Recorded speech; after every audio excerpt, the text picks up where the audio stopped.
¿Tomaron café? Coman nueces, almendras, para que su cerebro funcione y la información la retengan. Si toman coca y esas cosas, se oxidan más y van a pensar menos.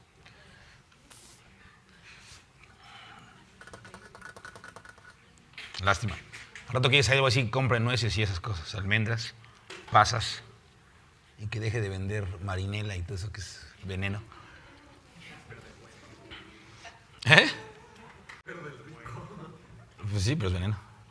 No deja de ser veneno. Si luego quieres retener una idea y pues estás todo... Lo digo porque es mucha información y para el final del día la información pesa. Ok, vamos a continuar. ¿Están todos listos? Está haciendo tiempo para que entraran. Les recuerdo que traten de cerrar las puertas. Casi siempre veo la de allá abierta. Entonces, si salen y entran, no digo por Marta, porque digo, pues está llegando ella, pero no es por ella, sino todos, que la cerremos, porque como el aire está prendido es para que se mantenga fresco aquí. No somos tantos y se puede mantener agradable con poca potencia. Si lo abren, pues sale todo el aire frío y ya no sirve para nada. Bien, Padre, pedimos que nos hables, confiamos en tu palabra, en tu verdad, y aquí estamos una vez más, Señor. Danos fuerzas en lo físico para oír y entender. No se trata, obviamente, de saber cuánto alcanzamos, no es el maratón de a ver quién habla más y quién sabe más, o ver quién oye más, sino se trata de tener un encuentro con tu verdad, Dios, y tu palabra es la verdad, así que queremos, Dios, que tu Espíritu nos aliente, nos anime, pero obviamente pedimos fuerzas aún en nuestra mente natural para retener lo que hay que retener, Señor, y estar presente, Señor. Tú prometes vivificar nuestro espíritu, nuestra alma y nuestro cuerpo también, Señor. Queremos adorarte como culto racional, Señor. Ofrecernos como una ofrenda viva, agradable para ti, Señor. Sacrificio vivo. Así que esperamos en ti y aquí estamos, Señor. En el nombre de Jesús. Amén. Gracias. Ahí te cambio el cuadro porque sí está chiquito. Es de bromita. Es que dejé todo mi kit por ahí tirado. Ok.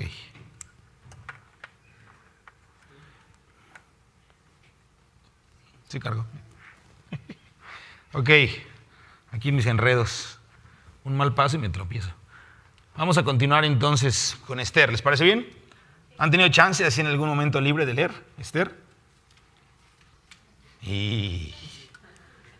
No, pero en esto, o sea, de ayer a hoy, porque apenas comenzamos ayer. Bueno, ahí tengan su momentum. Acuérdense, los primeros 4 capítulos, no es mucho. Entonces, bien, la última cita que vimos ayer fue primera de Corintios 10:13 y luego de Crónicas 10:13 y luego segunda de Samuel 1:13. Y estábamos viendo que el colmo fue que Saúl murió en manos de un amalecita, ¿se acuerdan? Entonces digo el colmo en un sentido como, mira, no los mataste y terminaron matándote a ti. Entonces hay que pensar y tener siempre claro que el pecado tiene consecuencias. ¿Se acuerdan que Dios le dijo a Adán que si el día que comiera de ese árbol iba a morir, no? Entonces el diablo llegó con ese engaño. Mira, Dios dijo eso, pero realmente no quiso decirlo tan así. De hecho, no vas a morir, vas a ser como Él. Tus ojos van a ser abiertos. Serás como Dios. Entonces al diablo le gusta agarrar la Biblia, pero fuera de contexto, o la palabra de Dios, la verdad de Dios, fuera de contexto, ponerla en tela de juicio y hacernos creer que hay una segunda opción al versículo y a como Dios lo dijo, hay un plan B o hay una opción B, hay un camino corto, hay un atajo. Satanás es experto en enseñar y en hacer creer todo eso. Y nuestra carne, nuestra mente natural, por causa del pecado, es también experta en sacarle 2, 3 versiones a algo, ¿no? Entonces, tenemos que tener cuidado con ese engaño y con todo esto. Pero bueno, sigamos entonces. La historia sigue avanzando y estamos hablando de los hijos de Saúl, ¿se acuerdan? Estamos viendo cómo es que Saúl nos causó un problema para los días de Esther y luego veíamos que incluso en los días de Jesús, ahorita vamos a tocar ese punto otra vez. Saúl, que es Edom. Entonces vimos que con Moisés Dios da el decreto, voy a acabarlos y perpetuamente tendré guerra, ¿no?, contra sus generaciones, contra la casa de ellos, porque levantaron su mano contra el trono de Jehová. Esto lo vimos en Éxodo, ¿se acuerdan? Y entonces vemos que vuelve a aparecer los amalecitas, se le instruye o se le da la orden a Saúl, acaba con todos, el momento de que Dios acabe con ellos, los deja vivos, Saúl termina en manos de uno de ellos al final de sus días, y vemos que avanza entonces el tiempo, unos 400, 500 años promedio con Saúl a los tiempos de Esther. Y entonces una vez más aparece un Agageo. Dios le dijo a Israel que acabaría con todos ellos, pero nos encontramos que hay otro por acá en la escena, aparece otro en la historia de la Biblia, y es el único pueblo que Dios, como ya lo mencionamos, se ha mantenido o se mantuvo firme en exterminarlos, en exterminar todo lo que ellos tenían, porque representaba o representa, acuérdense, la oposición a la voluntad de Dios. Esaú representa eso, alguien que se opone al plan de Dios y a su voluntad. Entonces, vemos en la historia que aparece con Esther. Pero avanza la historia, y ya lo mencionamos, aparece una vez más uno de esta familia, de esta región, que es Herodes. Herodes venía de linaje, del linaje de Esaú. Y él era un edomita. Edom es igual a Esaú, o el rojo, Esaú, Edom. Génesis, rápidamente alguien léalo, 36.1. Ayúdenme ahí. Génesis 36.1. Y por ahí alguien busque, y en su momento se lo pido, Romanos 8, 38 y 39. Estas son las generaciones de Esaú, el cual es Edom. Ok, el rojo, Edom. Entonces, Herodes venía de Edom, o era un edomita. Y de ahí vienen los de Agag, o el rey Agag, y los agageos, ¿no? Y hay otros más, por ahí son como 4 tribus, que en teoría son, ¿no? Árabes. Y pues bueno, ahí está la historia, ¿no? Entonces vemos que Génesis nos deja claro quién era quién. Y vemos que Herodes mató a todos los bebés en Belén. E intentó matar, obviamente, en esa operación, él iba por Jesús, y de paso se hubiera echado también a Juan el Bautista. Esto fue al año de haber nacido Jesús. Entonces fíjense qué grueso. La persecución contra el pueblo de Dios se ha mantenido gracias a el chistecito de Esaú, de haber vendido su primogenitura. Entonces no me extrañaría, y no estoy diciendo que de ahí viene el anticristo, pero no me extrañaría que el anticristo fuera uno de esos. Porque si te das cuenta, aunque ya estamos en la gracia del Señor, o acceso a la gracia por Cristo Jesús, y en esta ventaja por el sacrificio de Jesucristo, eso no quita que en lo natural, en la línea sanguínea, en la situación caída, se levante algún corrupto que viene de ahí y tenga los mismos bríos de perseguir. De hecho, ¿sabías que a Hitler era judío, de ascendencia judía? Si no, lee la historia. Era un polaco, pero pues él venía de padres judíos. Pero estaba bien perverso y trastornado. Y quizás era judío y medio árabe o medio edomita, quién sabe, habría que ver eso. ¿Qué trato de decir con eso? Que hay que investigar nuestra línea de sangre para ver si no sale el diablo. No, el diablo ya está en nosotros, en la carne. Ay, no, hermano, no diga eso. Sí, sí lo digo, porque esa es la verdad. Ahí está en nosotros. Cuando te pones de malas, no es algo de Dios, algo del diablo. Es el pecado que mora en ti. Así de fácil. No estoy diciendo que estás endiablado o yo estoy endiablado. Estoy diciendo que el diablo, su naturaleza está en nuestra carne. Y cuando salimos en la carne y hacemos que la carne saque sus cosas, ese no es Dios y no es su espíritu. Aunque Él more en nosotros, pero ahí está actuando otra situación. Entonces, qué interesante que el hecho de que se haya preservado esto, se mantenga un pleito, una enemistad. Ok, entonces, corregí aquí algo en mis notas, ahí está. Entonces, no podemos descartar que se trata de un linaje de sangre que ha resistido a Dios. Esto queda claro, ¿no? Vemos una y otra vez en la historia, se repite, resiste a Dios este linaje. Dios no se equivoca con lo que decreta y con lo que dice, y al estar en guerra con esa familia o con toda esa línea de sangre, quiere decir que realmente se van a estar levantando en contra de lo que Dios pone. Y lo vimos una vez más, insisto, Herodes es el ejemplo más fuerte, que cómo se mantuvo todos esos años. Desde el principio hasta el final, por lo menos hasta el tiempo de Jesús, vemos que se levanta a resistir el plan de Dios. Pero tenemos que aclarar algo aquí muy importante en cuanto a lo de la sangre. La naturaleza de esta generación o de esta familia, ¿no?, que viene de Edom y de los de Esaú, al igual que cualquier otra familia que venga de donde sea que venga, todos al final de cuentas venimos de Noé, ¿no? Ya hablando de patriarcas, el diluvio quedó con todo y ya de Noé para acá, pues todos somos nietos de alguno de ellos, ¿no? De los hijos de Noé. Y obviamente pues venimos de Adán, porque Adán es el primer hombre. Entonces hay que pensar que no importa de qué sangre tenemos o de qué genealogía hemos salido, la única sangre que puede limpiar y cambiar todo es la sangre de Cristo. Pero si no estamos por Cristo, lavados y en Cristo Jesús, buscando morir a nuestro yo, nos puede alcanzar cualquier tipo de herencia o circunstancias en las que estemos expuestos y a la que nuestra carne tenga deseos. Acuérdate que hay 3 situaciones. Tú naces con tus propios concupiscencias. Tú y yo tenemos cada quien las suyas, las patentadas. ¿Ok? Y cada quien sabe de qué talón cojea o de cuántos talones cojea. Luego tenemos la heredada por nuestros padres, que puede ser tendencias o incluso puede ser una estación, como una mamá que sea cocainómana, pues el hijo que crees que van a hacer. ¿Sí sabías eso, no? O el LSD. Si no es que se mueren durante el embarazo, nacen adictos. ¿Sabías eso? Incluso con la diabetes. Tú puedes decir, ay no, pero pobrecita. No, pues le heredó diabetes al niño. Ya, ahí está. Y es un mal. Es una enfermedad, pues es un mal. Así de fácil. Entonces se hereda. Y la tercera se adquiere ya en tu vida. Con quien te juntas, terminas añadiéndole más cosas a lo que ya tú traes, a lo que heredaste y se adquiere durante tu vida, ¿ok? Entonces hay que tener cuidado con todo esto y por eso es lo mejor apartarnos en el Señor y saber que su sangre borra el pecado y su vida, eso es el Espíritu de nosotros, nos lleva a vencer sobre todas estas cosas. Ok, ¿ibas a decir algo?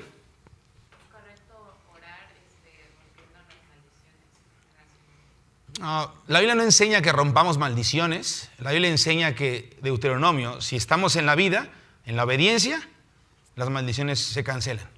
Las maldiciones se acaban. Estamos fuera de. Pero no tiene nada de malo tomarse un tiempo y concientizar. Si hubo algo en el pasado en donde tú dices, Señor, ahora estoy en la luz y sé que hubo alcoholismo, o me consta, o a lo mejor descubrí, ¿no?, que en la familia, entonces, Padre, yo renuncio a eso. Pero es algo muy íntimo, ¿me explico? Y con una conciencia. No estoy en contra de quienes oran así y hay gente que guía a otros a todo eso. Y creo que es válido, pero si la persona a quien es guiada no está influenciada por el Espíritu, es como cuando obligamos a la gente a que haga su decisión. Pues, pobre gente, ya para que le dejes en paz va a decir, sí, acepto. Y repito después de ti la oración, pero pues, es el Espíritu el que convence, ¿no? Entonces, no estoy diciendo que esté mal romper con las maldiciones, pero tenemos más bien que ver qué dice la palabra. Y si te das cuenta, es obediencia. Ahí se corta todo, pum.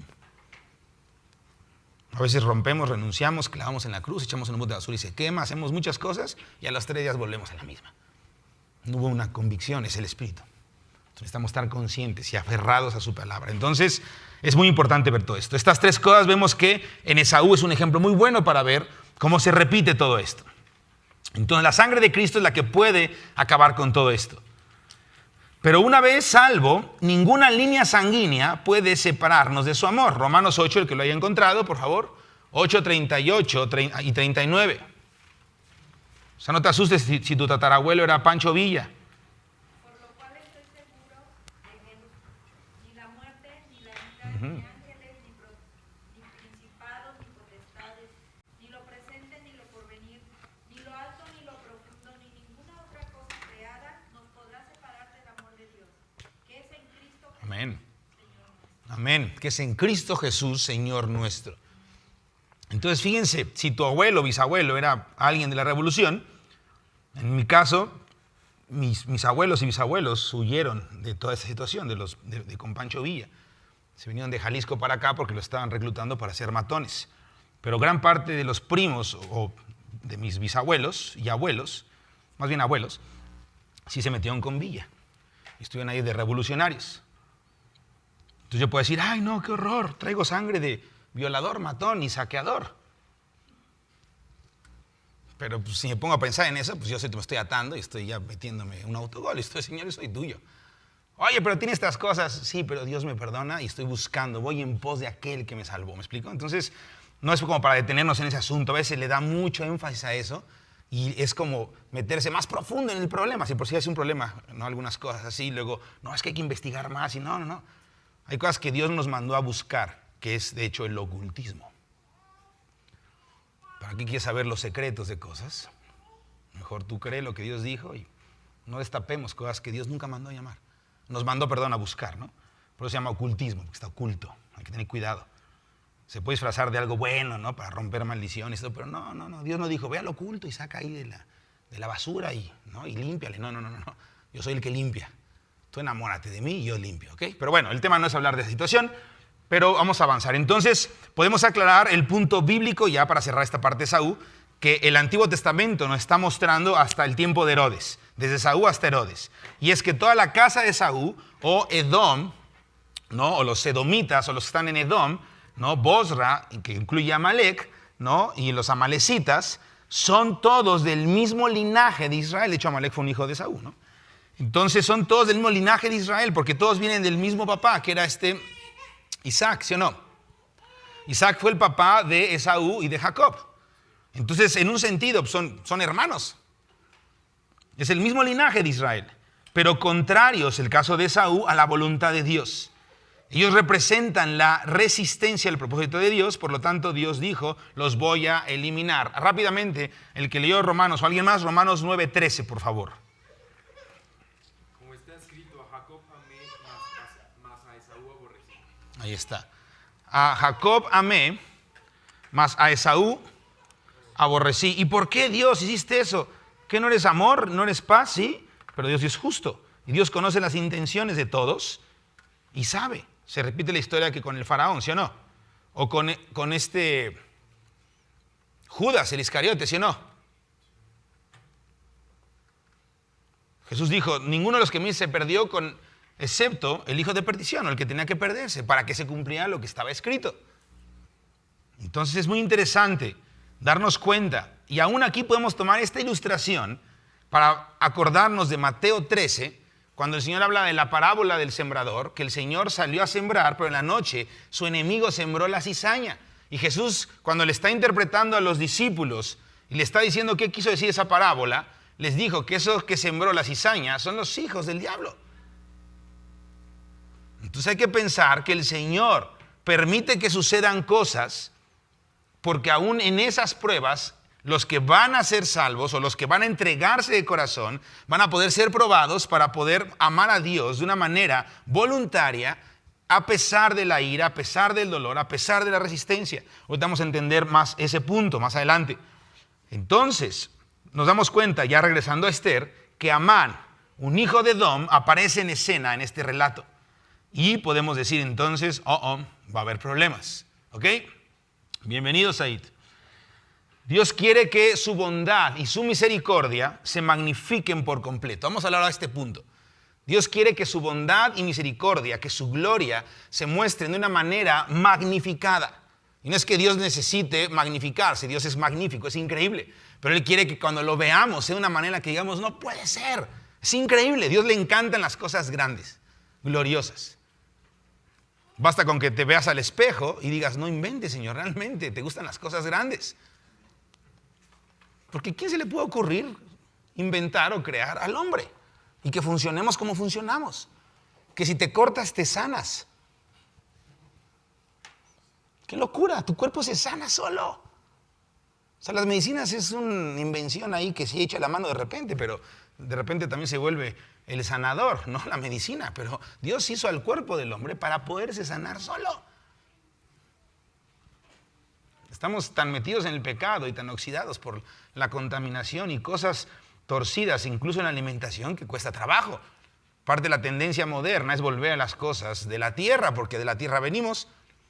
Hoy, ¿qué descubrimiento? El Señor lo dijo en Génesis 1. Les dio una dieta, hello. Luego la complementa en el monte con Moisés, cuando le dice qué animales no comer y qué animales comer.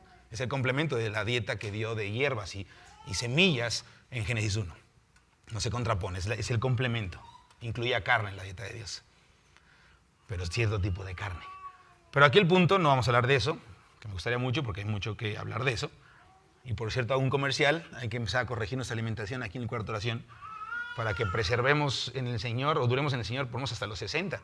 No nos voy a agarrar una enfermedad rara por estar comiendo cosas que no.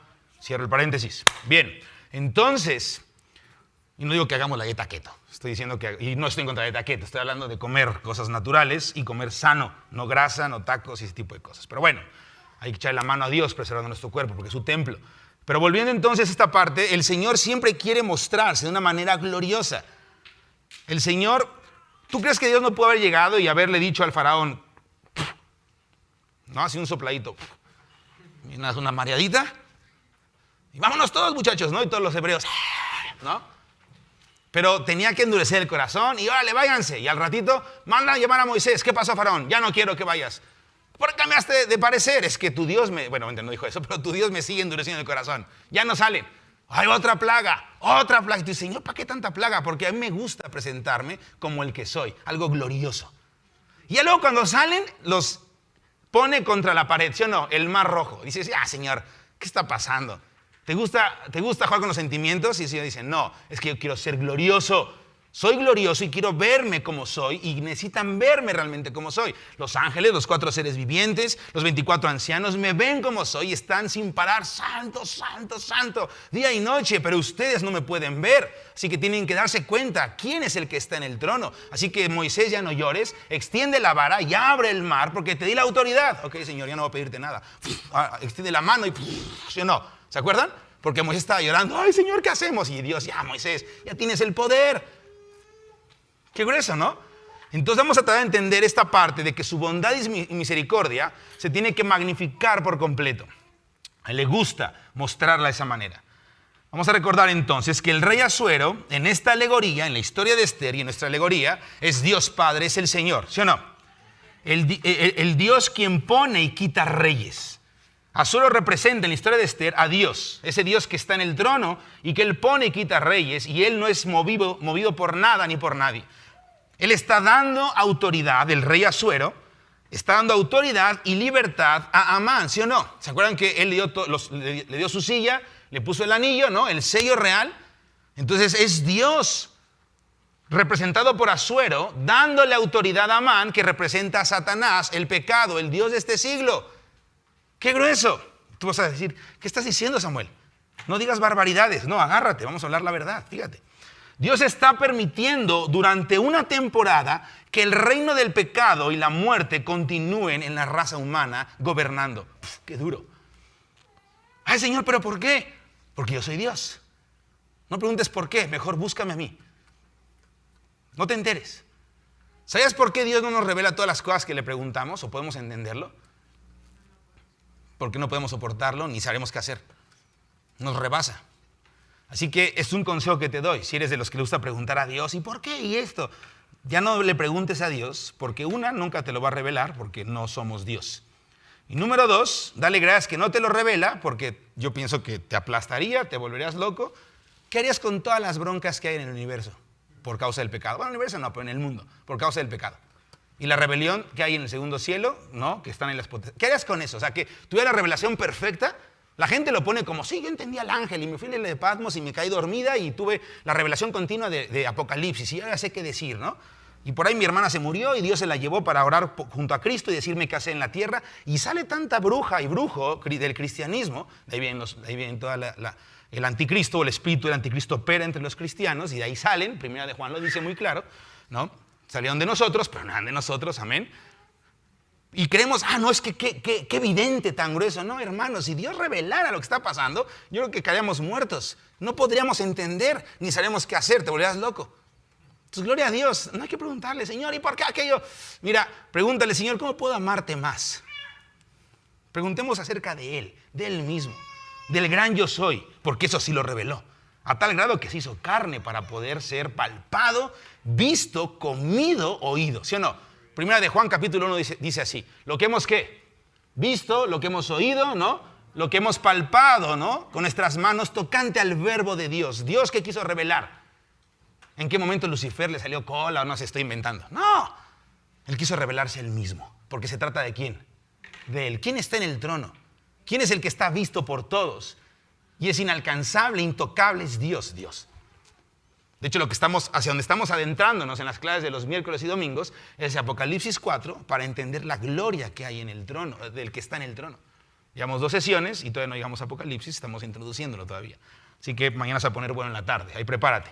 Si te quedas estas 3 semanas tendrás chance de escuchar un par de domingos más acerca de ese tema. Muy bien, entonces vemos cómo el pecado La muerte en la raza humana, Dios le ha dado una concesión de seguir trabajando e incluso gobernando en este mundo. Qué grueso está eso. Es Asuero dando autoridad a Amán. Romanos 5:21 dice así: para que así como el pecado reinó para muerte, ¿quién pone y quita reyes? Dios. Bueno, así como Dios permitió esto por una temporada y era para muerte, pero Dios tiene un plan en todo eso y vamos a entender un poco más en nombre de Jesús. Así también, sigo leyendo Romanos, la gracia reine por la justicia para vida eterna mediante Jesucristo, Señor nuestro. Tenemos que aceptar el reinado del Mesías, que es el reinado de la gracia, porque si no estamos acabados, hermanos. En su justicia y sabiduría, en su omnisciencia y omnipotencia, en su justicia perfecta y santidad, Dios ha permitido que el pecado y la muerte reinen. Y Él es fiel a su palabra. No es que reinó porque Dios dijo, vamos a crear la maldad para que, vamos a ponerles un buscapié y vamos a meterse el pie un ratito para ver si son listos los muchachos. No, la maldad se dio por la rebelión de Lucifer.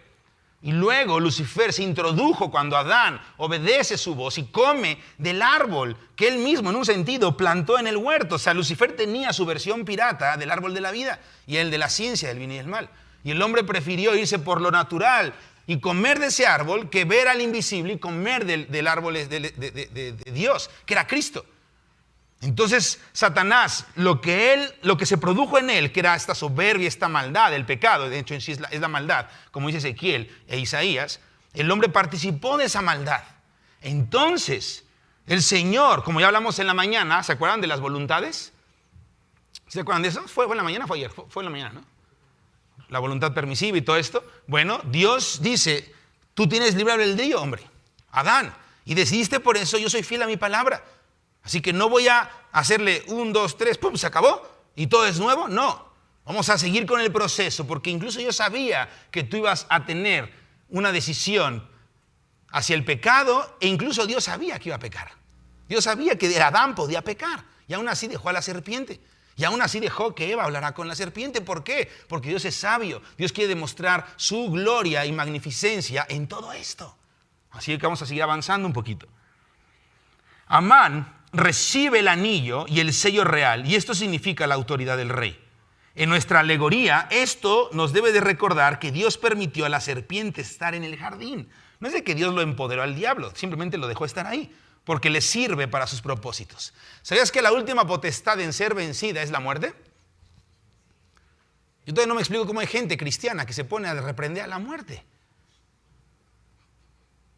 Y no es que me dé miedo a la muerte, pero pues, ¿para qué andas buscando 3 pies al gato? En serio, lean la carta de Judas. Les va a quedar bien claro con qué no hay que meterse, porque Dios dijo. Ni Miguel reprendió a Satanás. Le dijo, el Señor te reprenda. Yo me espero a que se cumpla o llegue el tiempo de Apocalipsis 12 y ahí sí, mira, Satanás, ven acá, porque se me concede hacer guerra contra ti y echarte del segundo cielo. Pero hasta que no me da autoridad el Señor, que Él te reprenda. Yo hago lo que tengo que hacer. Pero al hombre le gusta hacerla de cirquero, ¿no? Y meterse ahí en las cosas ocultas. Pero bueno, volviendo a lo que estamos viendo, o entendiendo esto, tú y yo tenemos que pensar que a Satanás se le permitió estar ahí en el huerto. Esto es algo muy interesante para cuando creó al hombre. Él podría haberlo, hablando de Dios podría haberlo detenido en un segundo, obviamente. O también podría haber permitido que en un segundo Satanás aniquilara al hombre y se acabó. Porque el diablo vino para matar, hurtar y destruir, ¿sí o no? El adversario, el enemigo, el ladrón, viene a minar, a matar, hurtar, a destruir. Entonces, si eso venía a Satanás, Dios también puede haber dicho, bueno, ya los contaminaste, pues acábatelos ya, porque ya la regaron, ya no sirve el hombre. No. O también puede haber dicho, Satanás, ¿qué hiciste? Te acabas. No te quiero más. No, Dios permitió que todo siguiera. Qué locura, ¿no? ¿Sí o no? ¿Estamos cachando la idea o no? ¿Ya tienen miedo o qué? No le saquen. Fíjense. Pero Él permitió que la serpiente actuara con restricción, obviamente, en el jardín. Aclaremos esto un poco más. Dios no hizo que Eva dijera sí al pecado. O sea, Dios no dijo, ándale, Eva. No. Él dijo, oye, diablo, córrele. No. Con Job hay una historia muy interesante, pero Dios no está actuando en una situación perversa ni mala. Jamás. Dios no es así. Dios es santo y perfecto. Lo que sí Dios estaba haciendo es que Él permitió que el diablo actuara con libertad porque le había dado el permiso o la potestad o la autoridad al hombre de el libre albedrío. La palabra se llevará a cabo porque Él le dio el libre albedrío al hombre y Él tiene que honrar y respetar su palabra. Dios es sí y es amén. Cuando Adán pecó, entonces por causa de esa acción, todos pecamos en Adán, ¿sí o no? Y la autoridad de Dios fue dada, que Dios le dio al hombre, el hombre la otorgó, la perdió y fue entregada al dominio del pecado, de la muerte y de Satanás. Por eso el Dios de este siglo es Satanás, el príncipe de la potestad del aire. Vamos a leer unas citas al respecto, ¿te parece? Ayúdenme. Vamos a empezar de aquí, así ya. Son como 4. Primera de Juan, no me sé los nombres y perdón que señale, pero ahí te va. Primera de Juan 5:19. A tu derecha. Efesios 2:2. Primera de Corintios 10:20. Roberto. Juan 14:30. Aquí, Romanos 5:12. Hasta ahí llegamos. Cuando las lean, repitan su cita para que quien no anotó la pueda volver a anotar. Ahorita que el que le toque Juan va a repetir qué era. No, tú eres sí, te dije a ti. Primera de Juan 5:19. Vamos, empezamos en orden. Venga. Sabemos que somos de Dios y el mundo entero está bajo el maligno. Sabemos que somos de Dios, pero el mundo entero está bajo el maligno. Él leyó primera de Juan 5:19. La que sigue. Efesios 2:2. Bien. En los cuales anduviste en otro tiempo, siguiendo la corriente de este mundo, conforme al príncipe de la potestad del aire. La corriente de este mundo es conforme a qué. Lo acaba de decir. ¿Qué quiere decir que es conforme al príncipe de la potestad del aire? Que la corriente del mundo se conforma con lo que al príncipe de la potestad del aire le venga en gana hacer o incubar en el hombre. Punto. Eso lo quiere decir conforme a. O sea, el mundo está amoldado y se conforma a eso. ¡Qué locura! Todo lo que es del mundo es contra de Dios. Por eso Jesús dijo, yo no tengo nada con el mundo y el mundo no tiene nada de mí. Somos punto y aparte. Y tú y yo somos de ese hombre. Ok, siguiente cita, por favor. Primera de Corintios 10:20. Antes digo que lo que los gentiles sacrifican a los demonios lo sacrifican y no a Dios. No quiero que vosotros os hagáis partícipes con los demonios. Ok, ¿el mundo sacrifica a quién?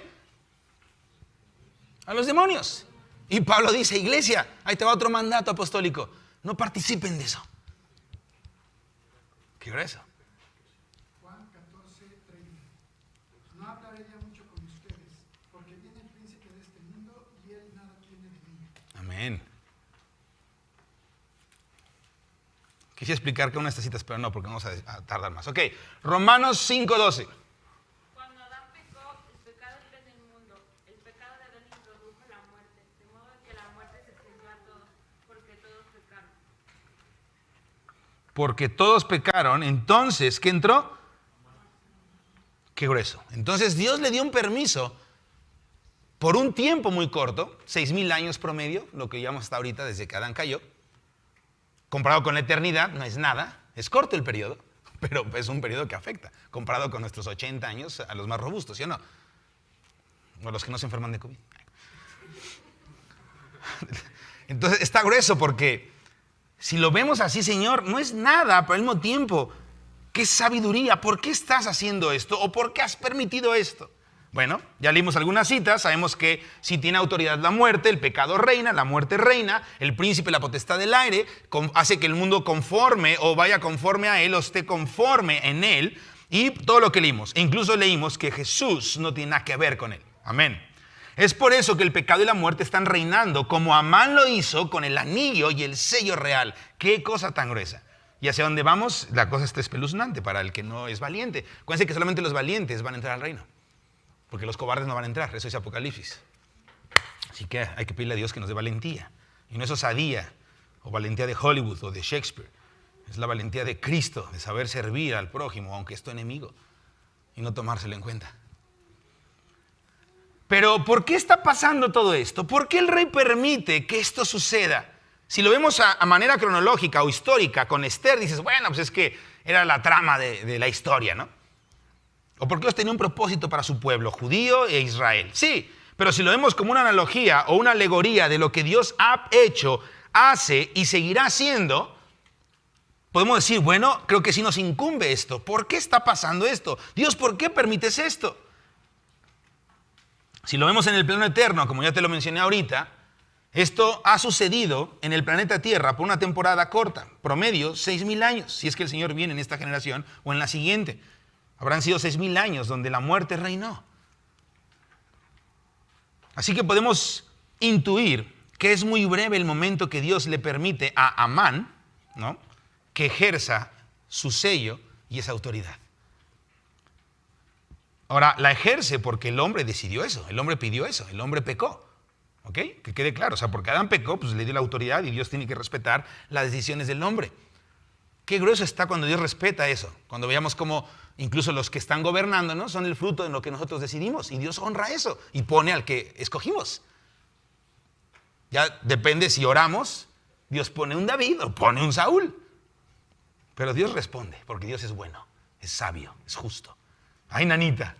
Dios permite esto para crear entonces, hay que entenderlo, y aquí viene la situación increíble, Dios permite todo esto para crear un contraste que magnifique el reino de la gracia y que magnifique la redención de Jesús. Quería dar un contexto, Dios Padre, en donde el amor voluntario, bajo fuego, bajo la presión de la tentación, en medio de un mundo lleno de ira y de muerte, los ataques del enemigo, Dios quería que bajo esa influencia, bajo esa presión fuera real y con eso la gracia y el amor de Dios fueran mostrados de una manera que no podría mostrarse de otro modo. Y así el que decide amar a Dios bajo esas presiones, Dios puede comprobar, ese es amor verdadero. Él está amando como yo lo amé primero a Él. Porque de hecho Dios lo hizo así primero. Dios se dio a Él mismo para nosotros. Nos puso el ejemplo. Ahora, síganme los buenos. Él quería que su bondad se magnificara y se viera por completo. Efesios 2:7, fíjense lo que dice. Efesios 2:7. Para mostrar en los siglos venideros las abundantes riquezas de su gracia en su bondad para con nosotros en Cristo Jesús. Si tú lees todo del versículo 3 hasta el 6, tienes el contexto y en el 7 dice, bueno, todo eso era para mostrar en los siglos venideros las abundantes riquezas de su bondad o en su bondad y su gracia para con nosotros en Cristo Jesús. El 7 dice el para qué de lo que está diciendo desde el versículo 3. De hecho, desde el versículo o el capítulo 1 comienza a hablar de todo esto. Pero bueno, fíjense. Entonces, cuando llegue el día en que Jesús nos recompense, piensa en esta escena y echa a andar tu imaginación en este momento. Es parte de amarlo con el primer mandamiento, con nuestra mente, ahí está tu imaginación. Entonces, fíjate, cuando llegue el día en que Jesús nos recompense, ¿cuándo va a ser esto? Hablemos de fechas, porque pues, la Biblia nos enseña. ¿Cuándo va a ser que Jesús nos recompense? Sí, justo en el cambio de esta era a la que sigue, que es el milenio. ¿Pero cuándo? ¿En qué momento exacto? En el tribunal de Cristo, sí, seguimos hablando de en dónde, pero ¿cuándo va a ser? Séptima trompeta. Y ahora sí, ¿en dónde? En su tribunal, que se va a llevar a cabo ¿en dónde? En las nubes, en el cielo. Entonces, ¿qué es este primer cielo? Cuando Jesús nos recompense, y entonces estemos ahí porque resucitamos o nos tocó estar vivos en la gran tribulación y fuimos arrebatados para encontrarnos junto con los que murieron en toda la historia en Cristo y empecemos a ver hay todas las almas y se arme ahí toda la chorcha de todos los que fueron salvos. Y empecemos a ver cómo el Señor recompensa y cómo a unos tiene que mandarlos a la ajena, que es el lago de fuego, por una temporada para que sean salvos por fuego. Y haya muchas sorpresas para bien y para mal. Y dices, ¡ay! Pero cuando estemos en el tribunal de Cristo y veamos que algunos estarán sentados entonces o se les conceda a él, fulanito, se le concederá, le daré chance de que se siente en mi trono como mi Padre me dejó sentarme en el suyo. Y a otros les va a entregar un cetro, ¿no?, de una vara de hierro. Con esto vas a gobernar sobre 10 ciudades porque fuiste fiel en lo poco. Y a lo mejor te preguntas, ¿en qué habrá sido fiel ese? Si nunca furulón, es más, ni siquiera, nunca vimos un congreso de Juanito Iturbide, ¿no? ¿Quién habrá sido él? ¿Por qué le están dando ese gobierno?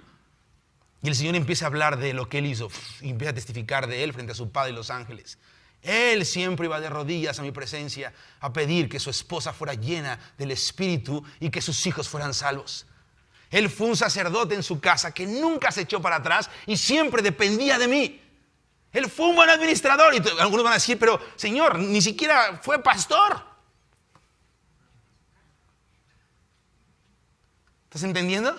Fue fiel en lo que. Pero lo poco para nosotros es realmente lo que va a trascender en la eternidad. Fuiste fiel en lo poco, en tu casa, tu esposa, tus hijos. Me encantas. Pásale sobre 10 ciudades. ¡Oh!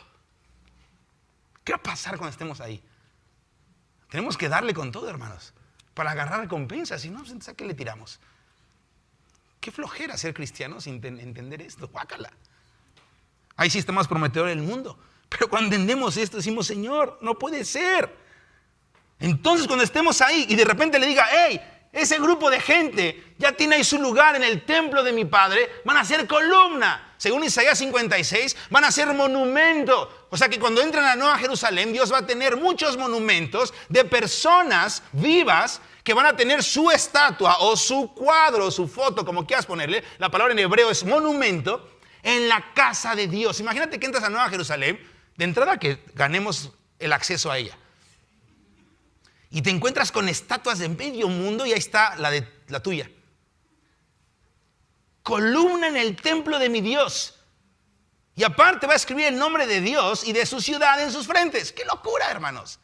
O sea, te va a tatuar con el nombre de su gloria, más todo. Y, híjoles, para eso vamos a hablar, yo pienso que por ahí de la tercera semana, de estas recompensas. Pero fíjate, imagínate cuando estamos en esa situación y Dios está recompensando, bueno, Jesús, recompensando con gloria. En pocas palabras, se va a revelar la gloria de la novia que estaba saliendo de 2000 años, por lo menos hasta ahorita, de opresión y de resistencia y de fe, el fruto de la iglesia junto con todos los santos antes de Cristo. Ahí se va a ver la magnitud de lo que Dios salvó por medio de su misericordia. Cuando veamos todo esto, quizás diremos, ¿por qué, Señor? ¿Por qué estás recompensando? ¿Por qué está pasando todo esto? ¿Por qué tuvimos que salir de todo esto? Incluso los decapitados que vienen de la tribulación, que habla Apocalipsis, ¿no? ¿Quiénes son todos estos, no? Son los que han lavado sus ropas con la sangre del Cordero y han salido de la gran tribulación. ¿Por qué, Señor, tuvimos que pasar todo esto? Y la respuesta va a ser, por su misericordia y bondad. ¿Cómo puedes probar amar a alguien que no lo merece? O más bien, ¿cómo puedes probar y entender que Dios te amó sin merecerlo si tú no eres capaz de amar a alguien que no lo merece? Yo no compruebo la palabra hasta que la obedezco. Acuérdate de esta regla que hemos estado diciendo. ¿Y cómo puedo obedecer? ¿Cómo puedo aplicar la obediencia al amor? ¿Cómo me puedo sentir amado por Dios? Porque amas algo que no es amable. Ay, no. Que Dios perdone. Él es el que perdona. Yo no. Entonces tú te sientes y te sabes, te ves como alguien que no ha sido perdonado. Y exiges justicia y juicio contra el otro sin misericordia porque te sabes y te crees que Dios no te puede perdonar. Pero cuando dices, Señor, me has perdonado, y alguien llega y te hace todos los días, tú dices, te amo, ven acá. Y te sigue haciendo, y tú ya cállate, vale, vete. Ay, corazón de pollo. No, el corazón de pollo más grande entonces es el de Jesús. Y el más bobo entonces fue Jesús. Porque Jesús se dejó. Pero cuando me siento amado, digo, Señor, oye, pero es que tu nombre, tu reputación, ¿qué van a decir de ti? Te van a meter al bote, va a pasar esto.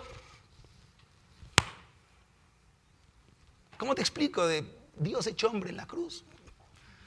Mira, te voy a presentar a un amigo que se llama Cristo y que vino al mundo en carne a salvarte. ¿Me explico? Es como volver al principio, se nos olvida el principio. ¿Y cómo puedo comprobar ese amor? Porque estoy viviendo ese amor, estoy obedeciendo ese amor. ¿Cuesta? Claro que cuesta. ¿Te decepciona? Híjoles, ¿duele? Duele.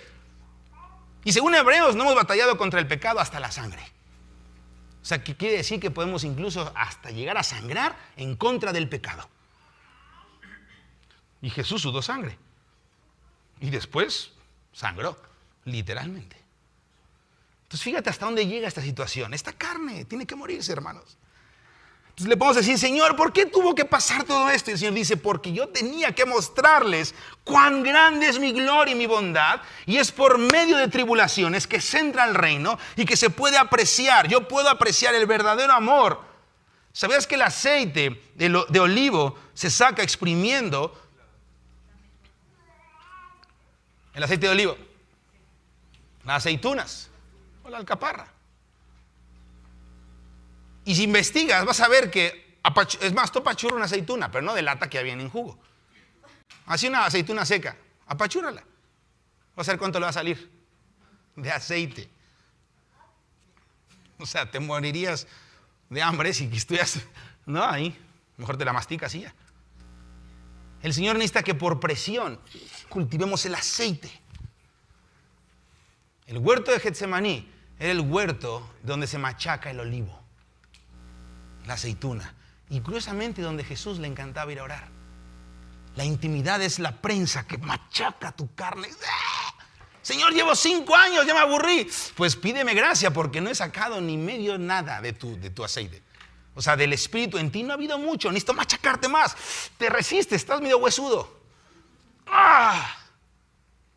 Mientras más nos apachurra el Señor, más fuerte es la prensa, más oposición hay. El Señor va a sacar lo mejor de Él porque se revela lo peor de nosotros y podemos entonces arrepentirnos y poder distinguir entre lo bueno y lo malo y decir, Señor, me agarro de ti porque me acabas de meter un apachurrón y hoy, Señor, me salió una pus que no sabía que tenía. Y me avergüenzo de ser así, Dios. Ni siquiera dices, ay, Señor, pequé, qué horror. No, sino, Señor, me avergüenzo. Sí pequé, la regué, pero esto, yo no sabía que era así, Dios. Perdóname, la regué contra ti. Y el Señor dice, bien, vamos a dar otra machacada. Necesitamos cultivar el aceite. El aceite que tenían las 10 vírgenes, solo 5 cultivaron aceite extra en las vasijas. Y la vasija, hermanos, es el alma. La lámpara del Espíritu, la lámpara de Dios es el Espíritu del hombre. Y fuimos salvos por gracia. Todos ya tenemos aceite en nuestro espíritu o la lámpara porque fuimos salvos por gracia. Esto quiere decir el Espíritu Santo ya vive en ti. No nos costó nada. Pero si quieres tener la salvación de tu alma, que es tu vasija, hay que cultivar aceite o hay que cargarle a la cantimplora aceite extra. Y ahí es donde el Señor dice, vamos a moler la cosa. Y si tienes una vasija grande, que es el espíritu, y adentro, el alma, y adentro tienes otra más chiquita, que es la que ya está llena de aceite, porque es por gracia, que es tu espíritu, ¿no? El recipiente pequeño es tu espíritu, y el Señor derramó en él, por su gracia, su espíritu, ¿sí o no? En nuestros corazones. Pero sabemos que Dios nos ha amado, porque Él ha dado a nuestros corazones, ¿qué? Lo leí a saber en la mañana, en Romanos. Sabemos que Dios nos ha amado porque derramó en nuestros corazones su Espíritu Santo. Entonces, aquí está tu espíritu, un recipiente, imagínate, ¿no? Un vasito. Y por gracia, crees en Él, te derrama y ahí va a vivir en ti para siempre, nunca te va a dejar. Pero luego tienes una vasija más grande que es el alma, es tu yo. Entonces va a agarrar tu espíritu, que ya está en tu alma obviamente, lleno del Espíritu Santo porque has nacido de nuevo y va a estar adentro. ¿Cómo haces para que el Espíritu Santo que está en esta vasija pueda permear tu alma y llenar la vasija de la lámpara, que es tu espíritu, lámpara de Dios, el espíritu del hombre, eso dice Proverbios? ¿De dónde? ¿Cómo podemos hacer que de ahí salga a tu yo, a tu alma? ¿Cómo puede hacer que de un vaso salga a otro vaso? Si rebosa, muy bien. ¿Y qué otra? Si se rompe, si está rajado, si está quebrado. Dios escucha, salva, sana, asiste, ama, está con los quebrados de espíritu y de alma, contritos. Entonces, si tú estás lleno y rebosas, y el Señor te mete una prueba y te quiebra y dice, ¡ay, Señor!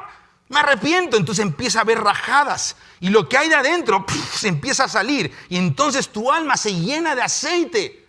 Tienes aceite en el espíritu, en la lámpara, y en tu vasija es el alma. Y solamente 5 de 10, o sea, la mitad, la armó. Mateo 25, primeros 10 versículos. ¡Qué locura!, ¿no? ¿Vamos bien? Ok.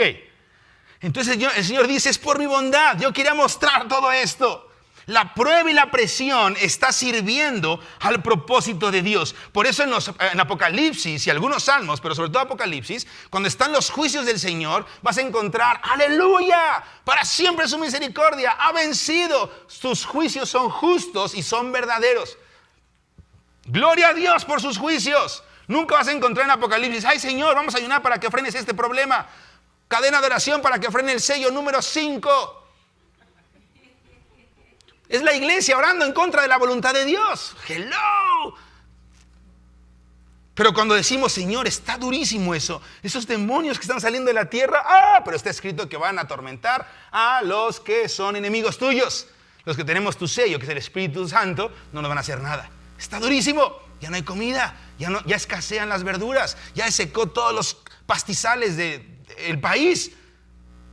Señor, envía cuervos con pan. Que estas piedras se conviertan en pan. Y si no hay nada, yo sé que no solo de pan vivo yo. Pero ¿cómo vamos a aguantar esos trancazos si nos cuesta agarrar el paso? ¿Vamos bien?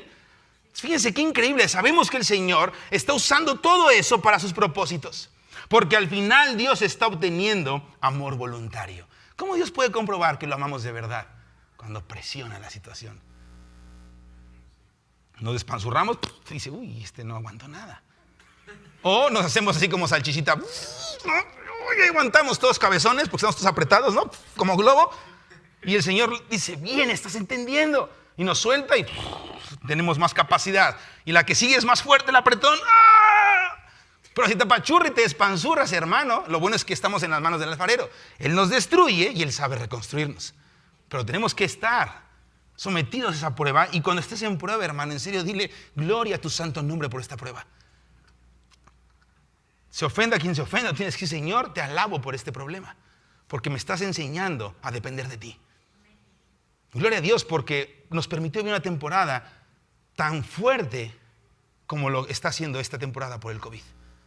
Porque estamos viendo que amamos mucho al mundo, porque nos sentimos mal de no tener nuestra libertad. Y no estamos hablando de pecado. No estoy diciendo, ay, qué triste, cerraron los antros. No. Estoy diciendo, qué triste, no podemos salir ni a un parque porque a lo mejor al rato te agarran a macanazos los policías porque está ya prohibido, ¿no? Qué triste. Pobres chamacos. ¿Qué le vas a decir a tu hijo adolescente o en la prepa? A ver, ¿qué vas a estudiar, hijo? ¿Para qué estudias? O sea, ¿qué vas a estudiar? Pues la Biblia. Porque, pues, ¿qué vas a hacer ahora? Ay, no, qué drástico, Samuel. Bueno, piénsenlo como quieran. Pero le puedo decir, Señor, gloria a tu santo nombre. Porque me estás mostrando que amo mucho al mundo. ¿Te das cuenta que el Señor nos está vistiendo de pieles de camello? Si estás cachando la idea de lo que Dios está hablando por boca de Jorge con lo de los precursores, ahora que tocó lo de Juan el Bautista y con Elías, el Señor nos está vistiendo. No es de que me salgo y me visto, voy al desierto y ando con un palo ahí como loco. Digo, ya tengo la barba de loco, pero la puedo tener más larga y andar así, ¿no? Gritoneando, pero no es porque yo quiera. Pero ¿qué tal que Dios nos está mandando a un desierto y nos está quitando nuestras ropas? Y dice, ahora vístete con esto. Ay, qué vergüenza, Señor. Vístete de cilicio. Es un tiempo de intercesión. Es un tiempo de clamar porque viene algo más fuerte. Y si tú no clamas, Esther, para esta hora te puse y voy a levantar a otro. Para allá va la historia. Porque estamos hablando de Esther, ¿te acuerdas? Pero estamos tocando muchas cosas. Está padre, ¿no? ¿Qué? A ver, ¿quién viene una semana? Nada más. Ahí se quedan la mayoría. Yo iba a decir, lo estoy haciendo por ustedes que vienen una semana. Estamos soltando los... Pero mira, está padrísimo, por 2. Ahora, si te quieres quedar, tú ya sabes, ¿no? Están las puertas abiertas. Ok, entonces, o sea, otras semanitas. Bien. Me gusta hacer comerciales así. Luego funcionan, y luego funcionan. La prueba y la presión está sirviendo al propósito de Dios, porque al final... ya se acabó el tiempo hace media hora. Bueno. Pero aparte entramos bien tarde, toma un descanso como de 20 minutos. Ok, porque al final Dios está obteniendo amor voluntario, una entrega genuina en debilidad y una dependencia plena de la gracia. Terminemos con estos puntos. Rápidamente, alguien ayúdeme. Romanos, ya lo leímos creo, pero vamos una vez más. Romanos 9:17. Ahorita sigue un set de oración, ¿no? Vamos a entrarle con todo. Vamos a un descanso y te acabe. Y entramos al set y vamos a interceder que el Señor avive el corazón de la iglesia y nos enamore en todas las naciones. Que el Señor tenga la iglesia que Él escribió o dejó por escrito, ¿no? Que iba a tener una iglesia santa, pura y sin mancha. Para allá, hoy vamos a orar por eso. Pero ahí les va. Romanos 9:17. ¿Qué dice ahí? Porque la Escritura dice a Faraón, para esto mismo te he levantado, para mostrar en ti mi poder, y para que mi nombre sea anunciado por toda la tierra. Está durísimo. Este es el principio que aparece en Romanos 9:17. Dios levanta al faraón. Dios pone el anillo sobre el faraón, ¿sí o no? ¿Por qué? Porque quiere mostrar su poder y quiere revelar su nombre. ¿En dónde? Como dice ahí, toda la tierra. A todos los pueblos, a todos quiero revelar quién soy yo. Así que esto es lo que estamos viendo en el relato de Esther. Asuero dándole autoridad a Amán. Asuero promoviendo a Amán. Ha permitido que el mal se intensifique. Él ha permitido que esté presente y que tenga un poder para gobernar. Existen tiempos, hermanos, y temporadas en las que el Señor realmente le pone el anillo y el sello real, o le permite esta autoridad para que reine como rey en formas mucho más intensas. Y para los días que vienen, que es el aumento de los dolores de parto, según Jesús en Mateo 24, versículo 8 en adelante, estamos en esa transición del inicio de los dolores al aumento de los dolores. Vamos a empezar a ver cómo Dios va a volver a permitir una intensificación de la maldad, a tal grado que el amor de muchos se va a enfriar. Aunque va en contra del corazón de Dios, ya no sé leer, la maldad obviamente está en contra de Dios y Dios no tiene maldad y está en contra de la maldad, pero termina cumpliendo el propósito de Dios. Porque Dios creó un contexto único que solamente Él puede aliviar, en donde solamente Él puede salvar, en donde solamente su perfecto amor puede preservarnos. Y ese es el mejor momento para mostrar cuánto de Él hemos creído, cuánto de Él hemos recibido y nos sabemos amados y reaccionamos como amantes. Solo Dios puede supervisar todas esas cosas. Solo Dios tiene el control para eso. Dios, a nada se le sale de control. No es de que Dios se te está pasando la mano. Y dice, no, todo está bajo control. Y mañana vamos a comprobar más cuando entremos a hablar un poquito de Daniel como ejemplo de una visión que tuvo. Pero fíjense, Amán, lo hemos visto, vamos a repasarlo. Amán habla de Satanás en el reino espiritual. Amán habla del pecado en la historia natural, o sea, en toda la historia del hombre. Amán habla de la plenitud del mal en la última generación encabezada por el espíritu del anticristo y la persona del anticristo. Hermanos, el anticristo no ha venido todavía. El espíritu del anticristo ya está en operación desde los días de Pablo y de Juan. Ellos lo narran. Pablo se lo dice a Timoteo y Juan lo narra en su primera epístola. Pero aún no hemos visto al anticristo. ¿Qué quiere decir esto? Que este espíritu del anticristo está esperando a que madure la maldad del mundo, la falsa casa oración, la casa oración de Satanás, que está en guerra de la original casa oración, que es la iglesia de Cristo. Está esperando que también su falsa iglesia o su falsa novia madure para entonces poder entrar y personificarse en un nombre inicuo cuyo advenimiento es por obra de Satanás y que su fin es perdición.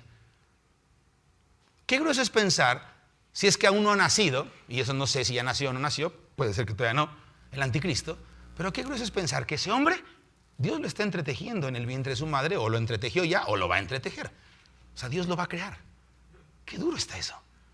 Y que va a ser un chamaco entrenado en lo que sea, y va a ser pues yo pienso que una buena onda, pero cuando Satanás se ha echado del cielo, en Apocalipsis 12 lo dice, y que hayan pasado los primeros 3 años y medio de paz y seguridad falsa que él mismo va a encabezar, y caiga a la tierra Satanás y posea a este hombre que su fin es perdición, así como Jesús mojó el bocado de pan y se lo dio a Judas y entró el diablo en Judas, así va a ser, Satanás va a caer. Y si lees Apocalipsis 13, va a ser herido de una herida de muerte el anticristo y todo va a decir, ¡ay, pobre anticristo! Y va a venir del mar, uno como con cuernos de carnero, que va a hablar cosas de dragón, pero con una apariencia de corderito, un falso Cristo también, que es el otro, la otra bestia, que es el falso profeta. Va a empezar a hacer señales, va a hacer llover fuego del cielo. Ahí va a decir, tráigame a todos los de COVID, 1, 2, 3 por todos, y todos, ¡wow! Y ustedes oraron por 5 años y no se sanó ni un pájaro. Él es la respuesta. ¿Quién como la bestia? A ver, muchachos, el falso profeta, que es la otra bestia. ¿Vieron a este que está enfermito? El que trajo paz y seguridad. Sí, ay, pobrecito. Pobre fulano de tal. No sé cómo se va a llamar. No se preocupen. lo que sea, y lo va a levantar. Va a ser una falsa resurrección. Y luego, ese falso profeta va a hacer que una estatua tome vida y empiece, como Nabucodonosor, a hablar y a decir. Nabucodonosor hizo una estatua donde nada más tocaban címbalos y todos se arrodillaban. Pero esta estatua va a ser mucho más grande y va a decir: adoren a la bestia y al falso profeta. Y todos van a decir: ¿quién como la bestia? Grandes, siervos, libres, esclavos, pequeños, ancianos. Lee Apocalipsis 13. Entonces, hermanos, la maldad se va a personificar. O sea, Amán viene. Amán viene y quiere perseguir al pueblo de Dios. Y no vamos a esa parte porque acabamos, pero Dios le da permiso incluso de matar a los santos. Porque Él necesita cumplir una lista de mártires. Qué glorioso. Así que el que dijo: ay, esto está aburrido. Aburrido el cine, amigos. Aburrido Netflix. Esto es la realidad. Y somos partícipes.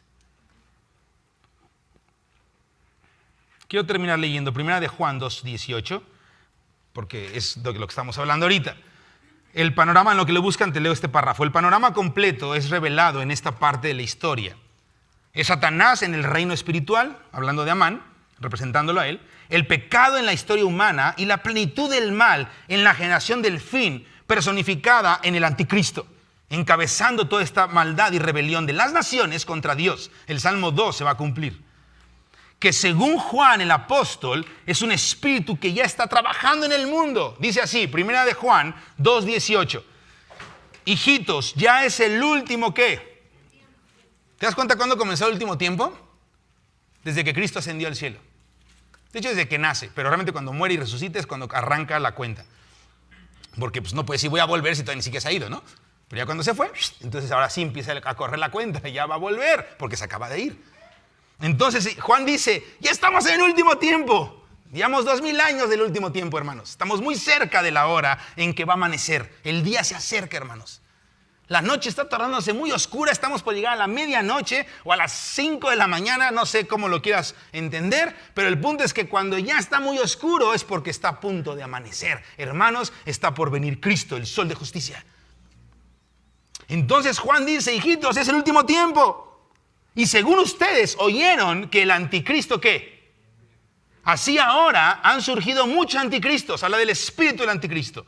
Por esto conocemos que el último tiempo es el último tiempo. Y luego sigue diciendo, ¿no? No eran de nosotros porque no permanecieron con nosotros, etcétera, etcétera, etcétera. Este espíritu, hermanos, se encarnará literalmente en un hombre. Está muy, muy claro en las Escrituras. Puedes entenderlo más leyendo 2 de Tesalonicenses capítulo 2. Ahí anótale, 2 de Tesalonicenses capítulo 2. Ahí queda clarísimo. El punto es que vendrá un Amán nuevamente. Y a este Amán, 2 de Tesalonicenses 2, y a este Amán se le dará un anillo y el sello real nuevamente ante toda la tierra para el fin de esta era. Así que el drama de la novia reinando, gobernando y triunfando con su rey, o sea, Jesucristo, es un drama absolutamente relevante. La historia de Esther es la historia quizás de las más emocionantes que tú y yo podríamos buscar en la Biblia. Porque es tu historia y es mi historia. Quizás si hubiéramos nacido en 1500, a lo mejor no hubiera tenido tanta relevancia. Pero estamos muy cerca de la venida de Cristo. Y tendrá lugar en un tiempo cada vez más cercano. Para ti y para mí. Vamos a orar. Padre, aquí le paramos. Mañana terminamos un poquito que falta de este punto. Y vamos a seguir avanzando.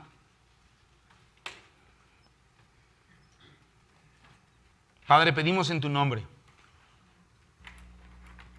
que avives tu obra en medio de los tiempos, como oraba Habacuc, Señor. Aviva tu obra, Señor, en medio de los tiempos. ¿Y qué es tu obra? Si nos ponemos a pensar como religión cristiana, su obra puede ser que se vuelvan a abrir ministerios de amor y de misericordia, como le quieran llamar. Que el Señor avive más evangelismo en las calles. Pero, Señor, eso no está en tu palabra. Todo eso es consecuencia de una iglesia que está viva en ti, Señor. Entonces, ¿cuál es tu obra realmente, hermano? ¿Sabes por dónde Dios o en dónde Dios gobierna en la tierra? En y a través de su iglesia. Así que pedir que avive su obra es pedir que edifique a su iglesia o que edifique su casa o que haga azote de cuerdas en el templo. Todos los sinónimos que encuentras en la Biblia. Señor, aviva tu obra. Es despiértanos en medio de los tiempos. ¿Están horribles? ¿O están inciertos? Sí, escrito está. Incluso los hombres se van a conmocionar por el rugir del mar. Lucas lo dice, Lucas 21. Van a desfallecer los hombres a causa del bramido del mar. Imagínense, hermanos. Es verdad, está escrito. Pero también está escrito que tú prometiste avivar tu obra en medio de los tiempos. Tú prometiste edificar a tu iglesia, Cristo, en la revelación que el Padre nos da cada día. Así que, Padre, revela a Cristo a la iglesia. Señor, pedimos tu espíritu de profecía en nosotros para el tiempo que viene ahorita, después del descanso, para interceder y adorarte, alabarte con cánticos, con el entendimiento, pero también en el espíritu. Y cuando sea el momento de orar, Señor, ya sea que pasemos al micrófono o hagamos grupos de oración, que seamos una misma voz en la tierra, en acuerdo, en el espíritu, en tu palabra, clamando, Señor, aviva a la iglesia en estos tiempos. Recuérdanos el primer amor. Recuérdanos, Señor, que somos llamados a prepararnos en intimidad, porque tú vienes pronto. Y más cuando tu palabra nos enseña que un Amán se va a levantar. No lo hacemos por causa de Amán, lo hacemos porque tú eres hermoso, Cristo. Pero sabemos que se va a despertar un adversario de a de veras. Queremos estar listos para reinar en la tierra, Dios. Para preservar la tierra. Hermano, la tierra es de Jesucristo, ¿lo sabías? Qué honor que Él nos dijo, son la sal de la tierra. En otras palabras, ustedes van a preservar lo que es mío en lo que regreso. Eso es lo que hace una esposa. Limpia la casa, prepara los frijoles para que cuando llegue el esposo a comer, haya comida en la mesa. Padre, queremos preparar y alistarnos y preservar en lo que quepa, Señor, de acuerdo a tu plan, la tierra, porque es de Cristo, Señor. Y nada va a estar bien hasta que tú vuelvas, amado. Pero sabemos que en lo que tú vuelves podemos probar de los poderes de la era venidera y saber que somos bienaventurados porque nuestro deleite está en ti. Exáltate, Padre, mientras nosotros buscamos la intimidad con Cristo. Exáltate, oh Dios, mientras nosotros tenemos tiempos de amores con Cristo. Exáltate, oh Dios, y tus enemigos sean esparcidos. Una vez más te pido por sabiduría y revelación y espíritu de profecía en cada uno de nosotros para el tiempo que sigue de oración. Incluso, Padre, demuéstranos cómo operas cuando estamos en unidad, orando conforme a tu palabra y cantando tu palabra. Señor, manifiesta tu gloria. En el nombre de Jesús. Amén. Ok, un descanso y regresamos al set de oración.